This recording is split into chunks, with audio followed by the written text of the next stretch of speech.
الموضوع كله بدأ من 2012 أو 2013 أيام ما كنت في ثانوية عامة. لما ابتديت مش عارفة أركز في أي حاجة حواليا بشكل كامل، مش عارفة أذاكر بشكل كويس، مش عارفة أنام، دايما طول الوقت حاسة بشعور غريب، شعور يمكن مش قادرة أوصفه. وساعتها اتشخصت باضطراب القلق.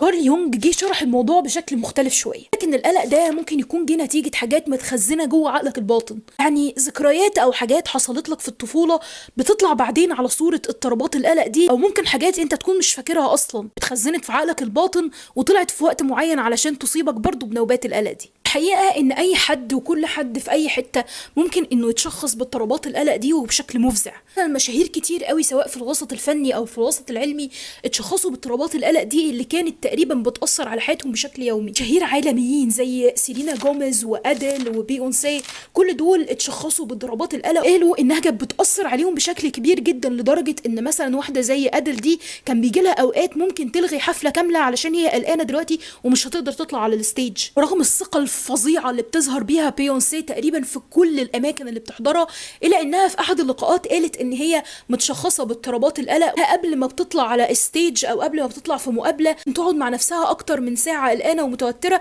ومش عارفه تهدي نفسها ازاي. علماء كتير قوي ومن الناس اللي اثرت علينا في المجال العلمي كانوا متشخصين باضطراب القلق وقتها. عندك مثلا تشارلز داروين صاحب نظريه التطور، قال ان هو كان بيجيله اوقات بيحس بخفقان كبير جدا في القلب وتوتر وعرق ورجفه بتخليه ينعزل عن الناس كلها ويقعد لوحده لغايه ما يهدى. مثلا نيكولا تسلا اشهر مخترع عبقري في العالم، لانه كان بيجيله نوبات هلع وقلق واكتئاب كتير جدا، وغيرهم زي اسحاق نيوتن والبرت اينشتاين كل دول قالوا ان هم كان بيجي لهم اوقات كتير يحسوا انهم مش طبيعيين، انين زياده عن اللزوم وعندهم خفقان زياده في القلب، وكمان التنفس بيبقى مش مظبوط لدرجه ان هم بيحسوا انهم مش قادرين يكملوا حياتهم. طبعا كان بيأثر عليهم وعلى تجاربهم العلميه او على اوقاتهم اللي كانوا بيستثمروها سواء في العلم والدراسه او مع اهلهم. كان زمان ما كانش فيه التطور العلمي الموجود دلوقتي او العلاجات اللي بقينا نستخدمها لعلاج القلق، كان الحل الوحيد بالنسبه لهم انهم ينعزلوا في مكان لوحدهم، ومنهم اللي كان بيحس ان الموسيقى بتأثر عليه نفسيا كان بيسمع شوية موسيقى عشان يهدى، منهم اللي كان بينغرس زيادة عن اللزوم في ابحاثه ودراساته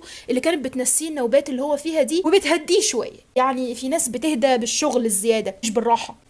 لكن دلوقتي بقى في بعد تشخيص الشخص باضطرابات القلق انه بيترحل على نوع معين من انواع العلاج. ناس بتتعالج بالصدمات سواء كانت صدمات اجتماعيه انه يواجه الحاجه اللي هو قلقان منها دي علشان يقضي عليها تماما، في ناس العلاج بالنسبه لها المناسب الادويه وادويه الاكتئاب وغيرها، في ناس ثانيه في الوقت ده بيكون